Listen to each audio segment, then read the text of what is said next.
வாங்க, இன்னைக்கு நாம கடலுக்கு அடியில வாழ்ற ஒரு ரொம்பவே ஸ்பெஷலான உயிரினத்தை பத்தி தெரிஞ்சுக்க போறோம். லட்சக்கணக்கான வருஷமா நம்ம பூமியில வாழ்ந்துட்டு வர்ற கடல் ஆமைகளோட அந்த ஆச்சரியமான வாழ்க்கை பயணத்தை, குறிப்பா நம்ம இந்திய கடற்கரைகள்ல அதுங்க எப்படி வாழுதுன்னு பார்க்கலாம். சரி, ஒரு சின்ன புதிரோட ஆரம்பிக்கலாமா? ஒரு உயிரினம் அதோட முழு வாழ்க்கையுமே கடல்ல தான் வாழுது. ஆனா பொறக்கறதுக்கு மட்டும் கண்டிப்பா நிலத்துக்கு திரும்பி வந்தே ஆகணும். அது யாருன்னு யோசிங்க பாப்போம். ஆமா, நீங்க நினைச்சது சரிதான். அது நம்ம பிரம்மாண்டமான கடல் ஆமைகள் தான். நமக்கு பொதுவா நிலத்துல மெதுவா நடந்து போற ஆமைகளை பத்தி தான் தெரியும். ஆனா கடலுக்குள்ள வாழ்ற அதோட சொந்தக்காரங்க இருக்காங்கல்ல, அவங்க டோட்டலா வேற மாதிரி. அவங்க தான் கடல் ஆமைகள். நிலத்துல வாழ்ற ஆமைகளை போல இல்லாம இவங்க தன்னோட முழு வாழ்க்கையையும் கடல்லே கழிச்சிடுவாங்க. சைஸ்லயும் மலைக்க வைக்கிற அளவுக்கு ரொம்ப பெருசா இருப்பாங்க. இந்த கடல் ஆமைகள்லே ஒரு பெரிய தாதா இருக்கு. அதோட பேரு லெதர் பேக். தமிழ்ல தோல் பொறாமைன்னு சொல்லுவாங்க. அதோட சைஸை கேட்டீங்கன்னா கண்டிப்பா அசந்துடுவீங்க. அடேங்கப்பா, 700 கிலோகிராம். நம்ப முடியுதா? இது கிட்டத்தட்ட ஒரு சின்ன காரோட எடைக்கு சமம். இவ்ளோ பெரிய ஒரு உசுரு அமைதியா கடலுக்கு அடியில நீந்தி போறத ஒரு நிமிஷம் கற்பனை பண்ணி பாருங்களேன். சரி, இப்போ இந்த ஆமைகளோட வாழ்க்கை சக்கரத்துல முதல் கட்டத்துக்குள்ள போகலாம். இது ஒரு தாய் ஆமையோட தியாகமும் கடின உழைப்பும் நிறைஞ்ச ஒரு பயணம். அதுதான் முட்டையிடுறது. நம்ம இந்திய கடல் பகுதிகளில் மட்டும் 5 வகையான கடல் ஆமைகளை பார்க்கலாம். ஆலிவ் ரிட்லி, ஹாக்ஸ்பில், பச்சை கடலாமை, லாக்கர் ஹெட், அப்புறம் நாம ஏற்கனவே பார்த்த அந்த பெரிய தோல் பேராமை. இதுல ஆலிவ் ரிட்லி ஆமைகள் தான் ஆயிரக்கணக்கில் ஒன்னா கூடி முட்டையிட நம்ம கடற்கரைக்கு வரோம். ஒவ்வொரு வருஷமும் ஜான்வரி மாசத்துல இருந்து மார்ச் மாசம் வரைக்கும் ஒரு அதிசயம் நடக்கும்.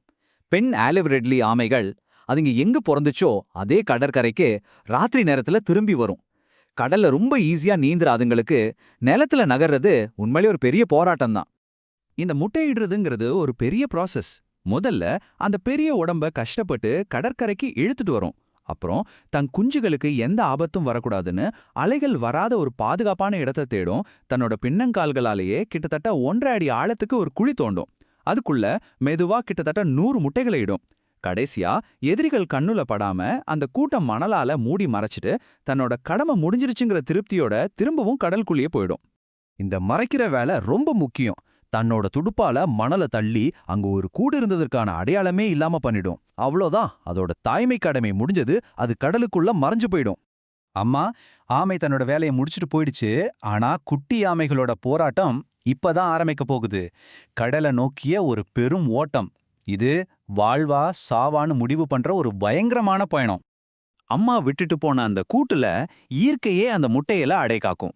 மணலோட வெப்பம் முட்டைக்குள்ள உயிரை வளர்க்கும்.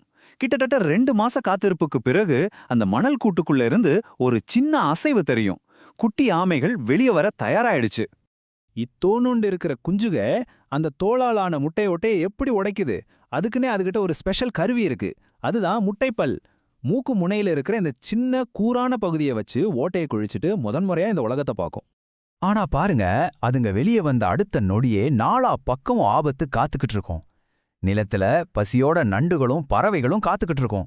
சரி, தப்பிச்சு கடலுக்குள்ள போயிட்டா அங்கேயும் பெரிய மீன்கள் காத்துக்கிட்டு இருக்கும்.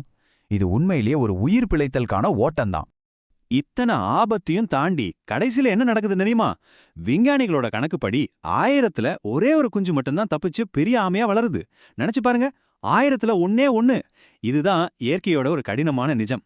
ஆனா இந்த உயிர் பிழைத்தற் போராட்டத்துல இயற்கை ஒரு ஆச்சரியமான ரகசியத்தை வச்சிருக்கு. அது வெப்பநிலையை வச்சு நடக்கிற ஒரு தந்திரம். இது இயற்கையோட மேஜிக்ல ஒண்ணுன்னே சொல்லலாம். சரி, இப்போ ஒரு கேள்வி. பொறக்கிற ஆமை குஞ்சு ஆணா இருக்குமா பெண்ணா இருக்குமான்னு எதை வச்சு முடிவு பண்றாங்க? நாம ஜீன்ஸ்னு நினைப்போம், ஆனா உண்மை அது இல்ல. பதில் உங்களை ரொம்பவே ஆச்சரியப்படுத்தும்.